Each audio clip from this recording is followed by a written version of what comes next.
Well done, everyone. Welcome to the castle. It's Cadw's Open Doors Day today, so it's free entry for us lot. And we're wandering around the gardens. And look, even coffee shop here. Look at that, which I didn't know before. Shows you how often they come down here. Behind me, see some of the gardens and yeah. So look at this chocolate brownie. Does that make you want it? See what this is like. That's a bit of ASMR, and they do very nice. All grey.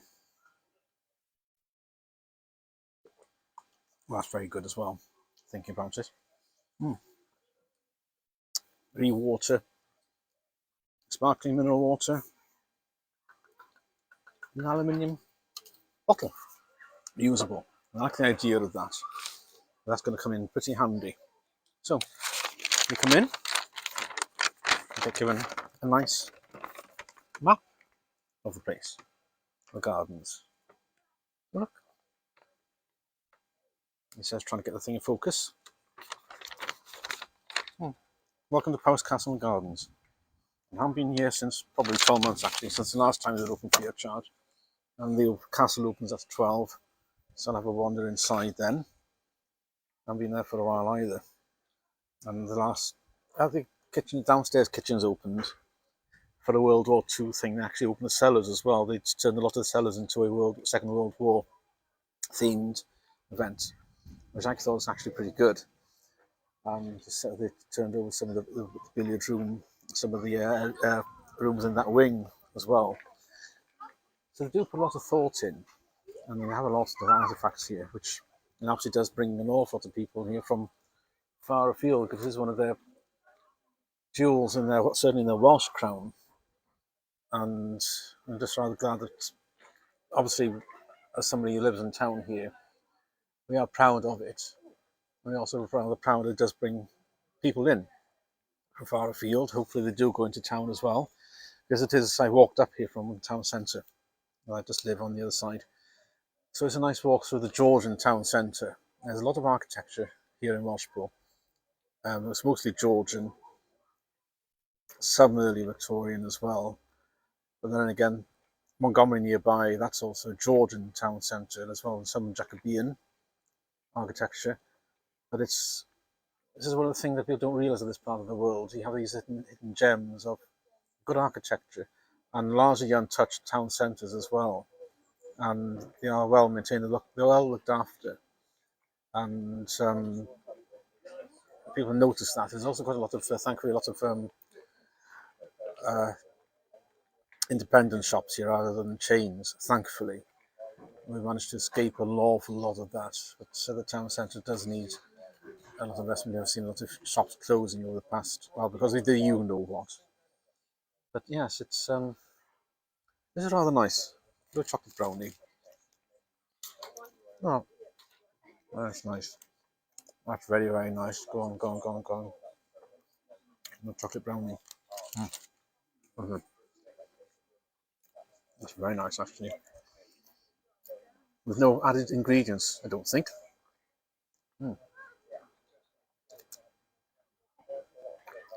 That's a nice cup of tea as well. The specialty teas they do here are Clipper Organic. So it's that's a decent selection as opposed to Tea Pig.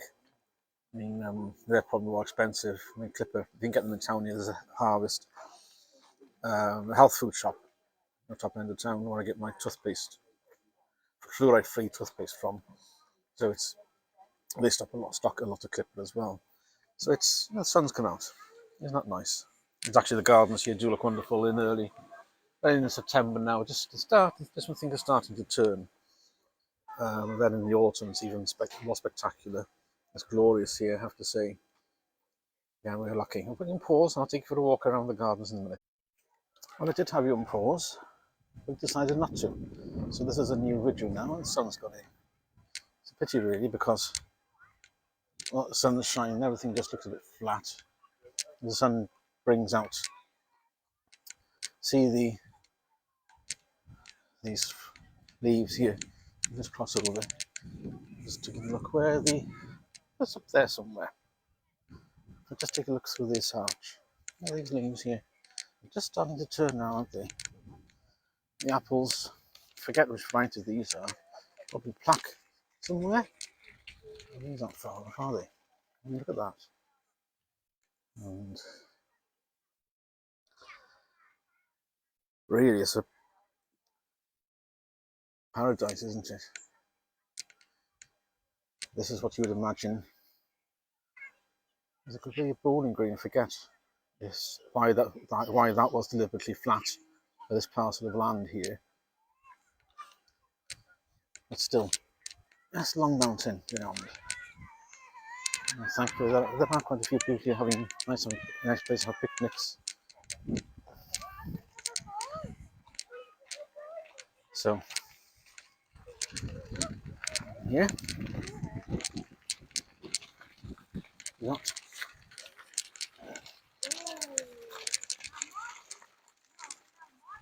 Yeah, isn't that? That's the fountain. It's a pity you don't see that many these days outside of stately homes. There used to be one, actually there is one in town, disused by the police station. So, and from this side, you get the castle and one of the cottages.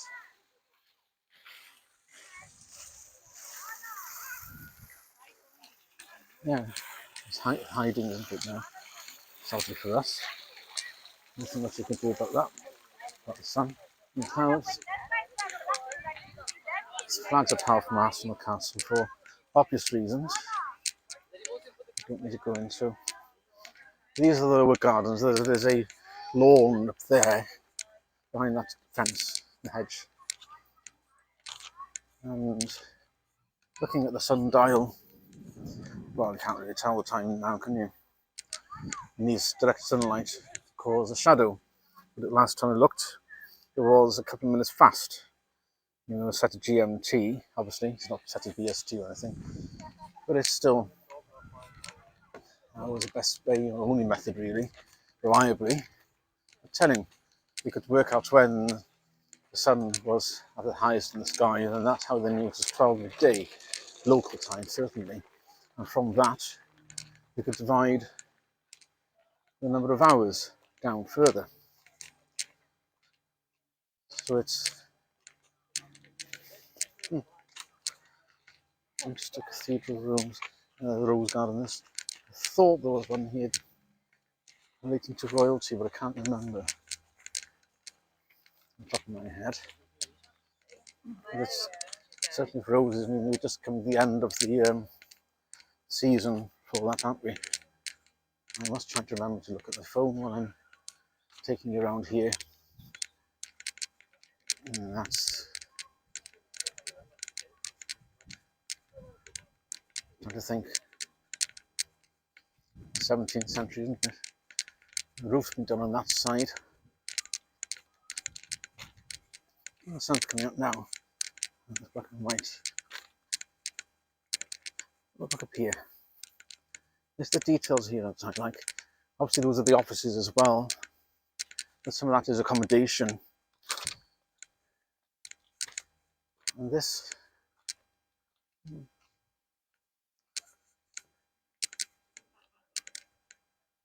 Maybe those are the quarters.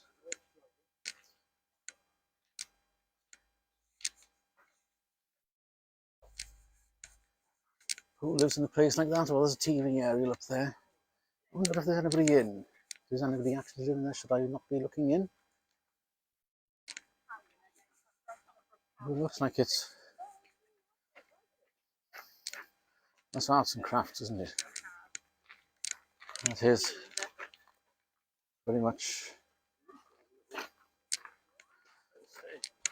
late 19th, early 20th. Yeah, that's the early 20th century. He says trying to sound knowledgeable in all this when he actually probably isn't.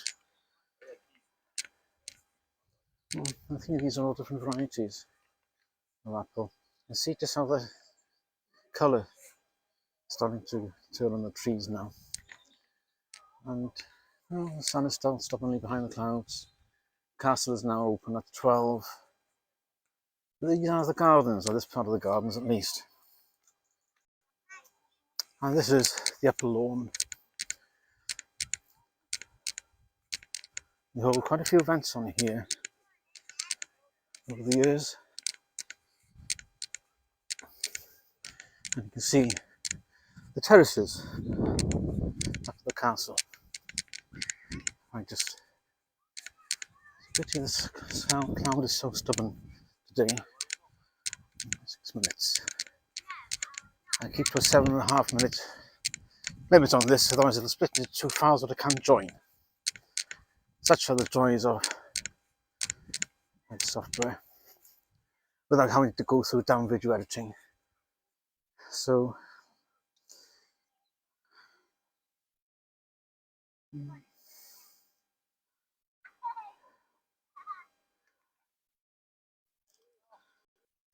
this is the money shot in both directions. So I can't remember who this is in commemoration for, but over that way we have Corndon, actually no, that's Islington, Corndon Hill, just about to see that cone there in the distance. That's Long Mountain, and they were overlooking the Naylor's estate over that direction. This down there, you've got the gardens. It's in the nurseries, I should say. Glass houses, but turn around and look at that. That's the bunny shot, as I say in the industry. I'll try and take you there before time's out. That's the orangery on the bottom, and you can see the lawn opens up. And isn't that quite wonderful? Better with the sun.